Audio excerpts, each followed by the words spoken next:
How to check your watch history on X on Android. This tutorial shows you how to find all the videos you've previously watched on the app. First, open the X app on your Android device. After that, tap on your profile picture at the top left of the screen. From there, tap on Bookmarks to open your saved content. At this point, keep in mind that X does not currently have a dedicated watch history feature like YouTube. There is no official section that tracks all the videos you've watched. In the next step, however, if you want to find a video you recently watched, try tapping on the search icon at the bottom of the screen.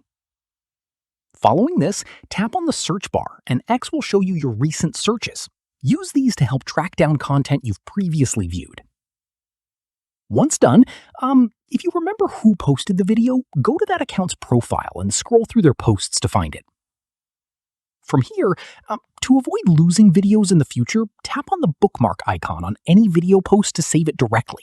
This way you can always find it later under your bookmarks. Finally, keep in mind that if X ever adds an official watch history feature, it will most likely appear under your profile menu, so keep an eye out for any app updates. And that's it. If this guide helped you look up your watch history on X, give it a like, subscribe for more Android tutorials, and tap the bell icon for updates. See you in the next one.